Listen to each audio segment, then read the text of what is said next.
एक बार पुनः आप सभी लोगों का हमारे यूट्यूब चैनल में स्वागत है। मैं हूं वीरेंद्र और आपके लिए लेकर के आया हूं class 11th chapter first the portrait of a lady. जी हाँ, तो ये क्लास 11th और सीबीएसई बोर्ड की चैप्टर फर्स्ट हॉर्नबिल बुक से हम आपको लेके आए हैं the portrait of lady chapter. और सबसे पहले हम इसके टाइटल को डिस्कस कर लेते हैं। टाइटल में जो है यहाँ पे इमेज है। इमेज पोर्ट्रेट का मतलब होता है कि इमेज, अ ब्यूटीफुल इमेज। और यहाँ पे लेडी का मतलब होता है एन ओल्ड वोमेन। और ओल्ड वोमेन जो है कोई और नहीं बल्कि खुशवंत सिंह इसके जो राइटर हैं उनकी खुद की ग्रैंड मदर हैं। उनके बारे में डिस्क्राइब कर, उनके बारे में वर्णन कर रहे हैं और बता रहे हैं कि उनकी ग्रैंड मदर कैसी दिखती थी। जबकि 20 सालों से खुद राइटर इस चीज़ को एक्सप्रेस कर रहे हैं और बता रहे हैं कि कैसा अनुभव रहा उनका दादी जी का उनके बीच में। तो उन तमाम सारी बातों का जो इस टाइटल में आप बता रहे हैं the portrait of lady. Portrait मतलब होता है beautiful image, lady means N old women जो खुशवंत सिंह की ग्रैंड मदर है। तो स्टोरी बड़ी कम्पैक्ट है, कंपैरेटिव है, सिंपल वर्ड का यूज किया गया है। तो आइए हम लोग टेक्स्ट को देखते हैं। People said that she had once been young and pretty and had even had husband but that was hard to believe.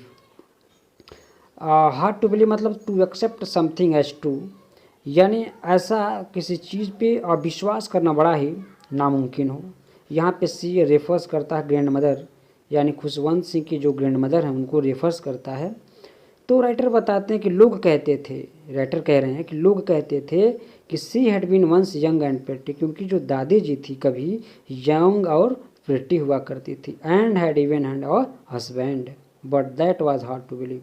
और लोग यह भी बताते थे कि उनके पति भी थे, नौजवान थे और सुंदर दिखती थी, लेकिन उनकी कही गई बातों को विश्वास करना बड़ा ही मुश्किल था, बड़ा ही विश्वास करने वाली बात नहीं थी, क्योंकि वो इतनी ज़्यादा बूढ़ी हो गई थी कि कोई भी उनकी तरह की बातों पे विश्वास नहीं कर सकता था। जबकि लोग कहते थे ऐसा कि खुशवंत सिंह यहाँ पे अपने बिगिनिंग लाइन्स को एक्सप्रेस करते हुए कहते हैं, my grandmother's like everybody's grandmother was an old women और she had been old and wrinkled for the 20 years that I had known her. तो यहाँ पे रिंकल्स का मतलब होता है हैविंग लाइन्स आर फॉल्स, यानी जब लोग ओल्डन एरा में पहुँच जाते हैं, बूढ़े हो जाते हैं, तो उनके चेहरे पे क्या हो जाती है, झुर्रियाँ पड़ जाती है, पैटर्न से दिखने लगते हैं। तो उसको यहाँ पे रिंकल्स का जो है एक्सप्रेस करते हैं राइटर। और बताते हैं कि my grand mother like everybody's grand mother was an old women. तो बता रहे हैं कि उनकी दादी जी ठीक वैसी ही थी, बूढ़ी, जिस तरह अन्य लोगों की दादी जी बूढ़ी लगती हैं। She had been old and wrinkle, उनके चेहरे पे क्या थी, झुर्रियाँ थीं। For the 20 years that I had known, क्योंकि मैं 20 सालों से उन्हें देख रहा था। My grandmother's portrait hung above the mantelpiece in the drawing room. He wore a big turban and loose-fitting clothes. His long white beard covered the best part of his chest, and he looked at least 100 years old. अब यहाँ पे जो है describe कर रहे हैं दादाजी के बारे में। कहते हैं कि इनके जो ग्रैंडफादर का जो पिक्चर था वे ड्राइंग रूम में ही जो है हैंग किया गया था, टांगा गया था। और उनके पिक्चर से देखने में लगता था ही और बिग टर्बन, बड़ा सा जो है पगड़ी बांधे हुए थे, ढीले ढाले कपड़े पहने हुए थे। और उनका जो his long white beard cover the best part of his chest, और उनकी जो पकी हुई वाइट कलर की जो दाढ़ी थी उनके पूरे चेस्ट को जो है ढका हुआ था। And he look at least 100 years old, और उनको देखने से ऐसा लगता था कि कम से कम उनकी जो एज होगी 100 साल से कम नहीं रही होगी जब उनका डेथ हुआ। तो यहाँ पे जो है राइटर जो है खुद अपने ग्रैंडफादर का जो है वर्णन कर रहे हैं, उनका डिस्क्राइब कर रहे हैं कैसे वो दिखते थे, कैसे कपड़े पहनते थे, कैसा उनका फिजिकल अपीयरेंस था। तो कुल मिलाकर के यहाँ पे ग्रैंड मदर और ग्रैंडफादर का डिस्क्रिप्शन मिला। He did not look at the sort of person who would have a wife or children. He looked as if he could only have lots and lots of many grandchildren. Sort का मतलब होता type of a person, वह इस प्रकार के व्यक्ति थे, ऐसा नहीं लगता था कि उनके वाइफ या चिल्ड्रन होंगे। उनको देखने से ऐसा लगता था कि उनको ढेर सारे पोते या पोतियाँ रहे होंगे। Because he look as if he could only have lots and lots of many grand children, यानी नौजवान से नहीं दिखते थे, क्योंकि इतनी उनकी स्टेज इतनी ज़्यादा ओल्डन एरा में पहुँच चुके थे कि उनको देखने से ऐसा लगता था कि उनको ढेर सारे बच्चे रहे होंगे, नाती पोते रहे होंगे, क्योंकि वो पूरा स्टेज हो गया था, 100 years पे पहुँच चुके थे। As for my grand mother being young and pretty the thought was almost revolting, कह रहे थे कि उनकी जो ग्रैंड मदर थी कभी नौजवान और सुंदर हुआ करती थी, ये बात उन्हें बड़ा बार बार जो रिवोल्ट करती थी, उस पर विश्वास नहीं होता था। She often told us of the game she used to play as a child, क्योंकि जब वो कभी बताती थी खुद राइटर से कि वह कभी गेम खेला करती थी, बच्चों के जैसे आजकल के बच्चे गेम खेलते थे खेलते हैं, वैसे ही वो कभी गेम खेला करती थी। तो इस बात पे राइटर को विश्वास नहीं होता, क्योंकि राइटर खुद 20 सालों से वह देख रहा है कि उनकी दादी जी जो हैं पूरी तरह से बूढ़ी हो चुकी हैं, बिल्कुल ओल्ड हो चुकी हैं। इस तरह से राइटर जो है विश्वास नहीं करता है। तो फिर इस पैसेज में भी जो है उनके फिजिकल अपीयरेंस, उनके डेली रूटीन के बारे में भी डिस्क्राइब कर रहे हैं। That seemed quite absurd and undignified on her part, and we treated it like the fables of the prophet she used to tell us. तो यहाँ पे absurd का मतलब होता है लॉजिकली अतार्किक, डिग्निफाइड डिसरेस्पेक्टफुल। फेबल्स मतलब होता है fictitious stories with a moral teaching, यानी भविष्यवाणियाँ की कहानी जिसमें नैतिक ज्ञान हो। प्रोफेट का मतलब होता है साधु संत। तो कह रहे हैं कि जब कभी भी वो बताती थी, जब भी कभी वो कहती थी या कोई कहावतें कहती थी या कोई बीती हुई बात को बताती थी, तो उसमें एक नैतिक ज्ञान जैसे शब्द छिपे हुए थे, और एक साधु की तरह जो है हमेशा और ज्ञान वाली बातें हमें हमेशा बताया करती थी, क्योंकि वो मेरी ग्रैंड मदर थी जो 100 ईयर्स ओल्ड हो चुकी थी। हमेशा साधु संतों वाली बातें या पुरानी कहावतें हमें बताती रहती थी, जिसमें नैतिक ज्ञान और नैतिक शिक्षा जैसी चीज़ें उसमें छिपी हुई थी। कुल मिलाकर के स्टोरी बड़ी ही कॉम्पैक्ट थी। अगले पैसेज में she had always been short and fat and slightly bent. अगले पैसेज में बताते हैं फिजिकल अपीयरेंस के बारे में राइटर कि उनकी जो दादी थी थोड़ी सी छोटी और कुछ मोटी सी थी और आगे की तरफ झुकी हुई थी। Her face was a criss cross of wrinkles running from everywhere to everywhere. और उनके जो फेस पे जो है था क्रिस क्रॉस मतलब एक टाइप का पैटर्न पड़ा हुआ था, झुर्रियाँ सी पड़ी हुई थी, और उनके चेहरे पे हर तरफ जो है रिंकल्स पड़े हुए थे, झुर्रियाँ पड़ी हुई थी, क्योंकि ओल्ड हो चुकी थी। इस तरह से वो दिखती थी। तो कुल मिलाकर के यहाँ पे जो है फिजिकल अपीयरेंस जो है दादी जी के फिजिकल अपीयरेंस के बारे में भी वर्णन कर रहे और बता रहे हैं कि उनकी दादी जी कैसी दिखती थी। Now we were certain, sure she had always been, as we had known her, old, so terrible old that she could not have grown older and had stayed at the same age for 20 years. She could never have been pretty, but she was always beautiful. तो certain मतलब होता है निश्चित ही। she had always been, as we had known her, कहते हैं कि जब से मैंने उनको जान रहा हूँ, जब से मैं उनको देख रहा हूँ, तब से वो ऐसे ही दिख रही थी, ओल्ड दिख रही थी, टेरिबल दिख रही थी। और इस तरह से उनका ग्रोन ओल्ड हो जाना पे मुझे विश्वास नहीं होता है, क्योंकि मैं लगातार 20 सालों से मैं उन्हें ऐसे ही देख रहा हूँ। She could never have been pretty, कभी वह सुंदर हो सकती थी या नहीं हो सकती थी, इस पर विश्वास करना मेरे लिए बड़ा ही कठिन था। But she was always beautiful, तो जो भी हो वास्तव में बहुत ही सुंदर थी। यहाँ पे प्रिटी और ब्यूटीफुल को जो डिफ्रेंशिएट किया गया है, प्रिटी मतलब होता है एज अपीयरेंस, जबकि ब्यूटीफुल मतलब होता है इंटरनल ब्यूटीफुलनेस, आंतरिक सुंदरता। तो यहाँ पे कहते हैं कि उनकी दादी जी जो है सुंदर तो नहीं थी, बल्कि आंतरिक उनके अंदर सुंदरता कूट कूट के भरी हुई थी। वह वास्तव में बहुत ही ब्यूटीफुल लेडी थी, मेरी ग्रैंड मदर यानी खुशवंत सिंह की grand mother. She hovered about the house in spotless white with one hand resting on her waist to balance her stoop and the other telling the beads of her rosary. तो यहाँ पे कहते हैं सी Howard, Howard मतलब होता है आगे की तरफ थोड़ा सा झुका हुआ। जब लोग बूढ़े हो जाते हैं तो एक हाथ जो होता है कमर में और एक हाथ जो इस तरह खाली रखते हैं अपने आप को बैलेंस करने के लिए। तो ये बताते हैं कि उनकी दादी जी के जो कपड़े थे बिल्कुल स्पॉटलेस थे, जिस तरह से दीवालों पे दाग या धब्बे लगे होते हैं, वाइट कलर के कपड़े पहने हुई थी। और उनका एक हाथ जो है उनके वेस्ट में था अपने आप को बैलेंस करने के लिए, और उनके हाथ में एक स्टूप भी था, एक छड़ी भी थी, और उनका जो शरीर था वो आगे की तरफ झुका हुआ था। और एक हाथ में जो अपने रोजरी यानी इसको कह सकते हैं चैंटिंग कह सकते हैं, जो लोग कंठी या माला को अपने हाथों में बार बार मोतियों को गिनते रहते हैं, उसको रोजरी का नाम दिया गया है। तो हमेशा अपने हाथों में लेकर के धार्मिक प्रेयर करती रहती थी और हाथ में रोजरी को जो है काउंट करती रहती थी या फिर चैंट करती रहती थी। तो यहाँ पे इनका भी एक डेली रूटीन है, किस प्रकार धार्मिक चीज़ों में अपने आप को हमेशा जो है मशगूल रखती थी। तो कुल मिलाकर के स्टोरी में है ग्रैंड मदर के फिजिकल डेली रूटीन, उनका क्या बिहेवियर था, उनका बारे में इस पैसेज में जो वर्णन किया गया है। तो इस तरह से जैसे भी किसी की भी ग्रैंड मदर ओल्ड हो जाती हैं तो आगे की तरफ झुक जाती है, ठीक वैसे ही राइटर्स की भी ग्रैंड मदर जो यहाँ पे आगे की तरफ झुकी हुई थी। हर सिल्वर लॉक्स वर स्कैटर्ड अनटाइटली ओवर हर पेल पकड़ face and her lips constantly move in Audible of prayer yes she was a beautiful.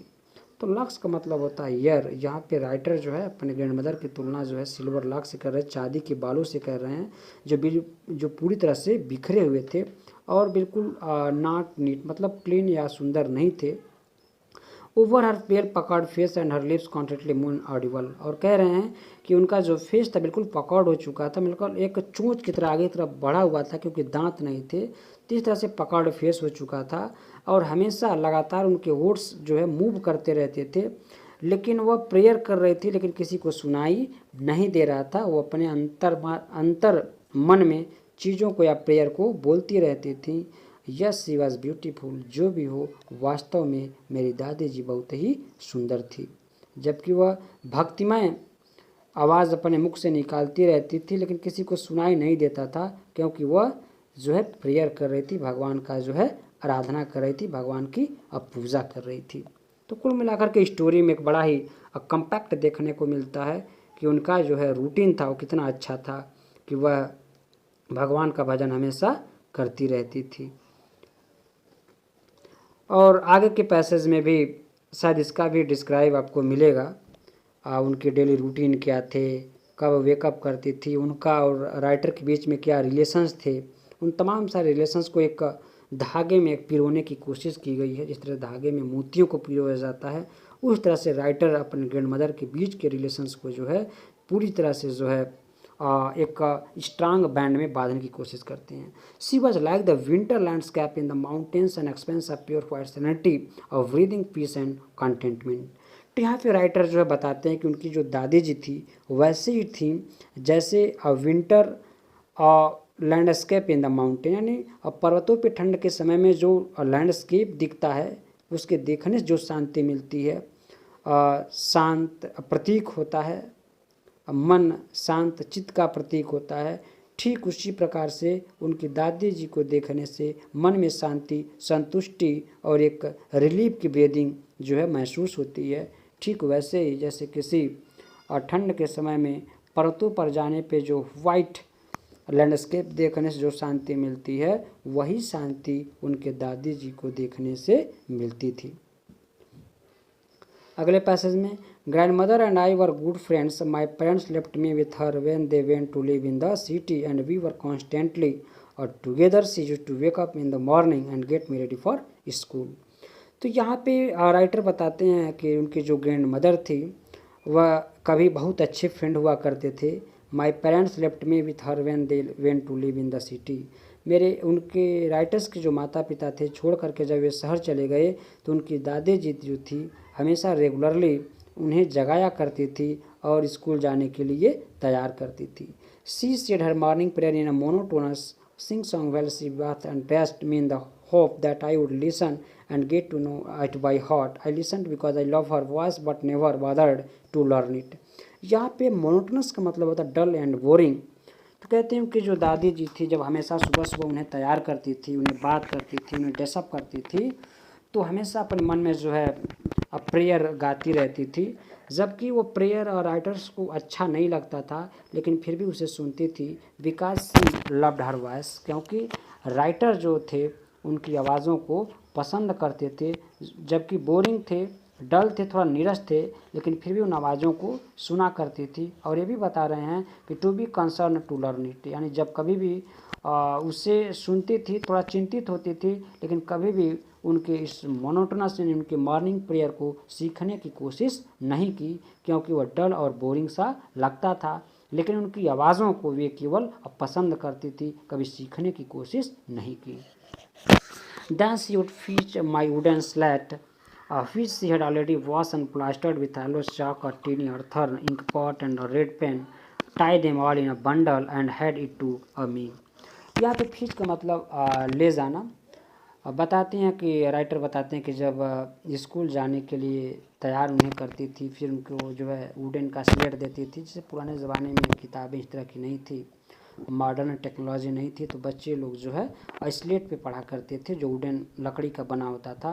तो उसको अच्छे से प्लास्टर करती थी, उसको वॉश करती थी, या उस पर लेयर जो है उस पर प्लास्ट करती थी येलो चाक से, और फिर उसको जो है लिखती थी। साथ ही साथ वहाँ पे अर्थर यानी मिट्टी का जो दवात होता था, उसमें रेड पेन भी डाल करके और तमाम सारी चीज़ों को एक साथ गट्ठर बांध करके उन्हें हैंड ओवर करती थी जब राइटर स्कूल जाने के लिए तैयार होते थे।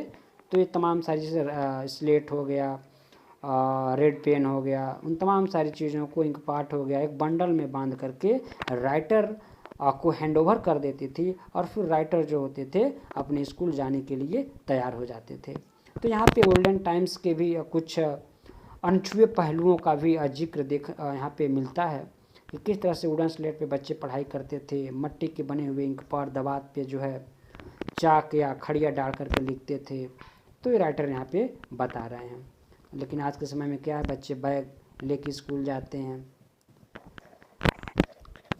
After a breakfast of a thick stale chapati with a little butter and sugar spread on it, we went to school. She carried several stale chapatis with her for the village dogs.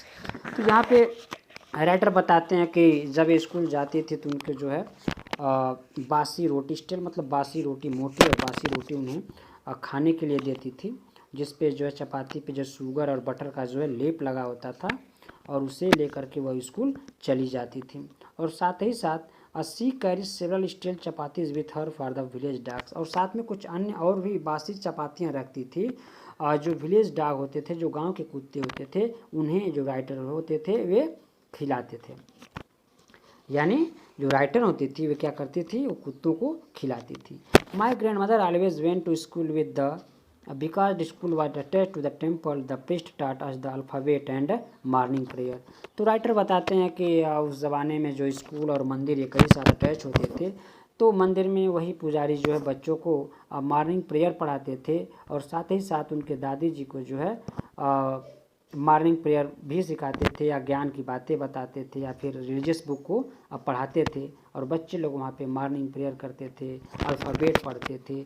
तो यह उस ज़माने की परंपरा थी, और साथ ही शिक्षा और ज्ञान दोनों चीज़ें एक ही जगह पे हो जाया करती थी, जबकि आज के समय में ऐसा नहीं है। तो यहाँ पे गोल्डन टाइम्स के ट्रेडिशन, परंपरा को यहाँ पे एक्सप्रेस कर रहे हैं कि कैसे उस ज़माने की क्या परंपरा थी, कैसे लोग एजुकेशन गेट करते थे। While the children set in row with the following. तो आपको वीडियो कैसी लगी, आप हमारे राय को ज़रूर दीजिएगा। Thank you.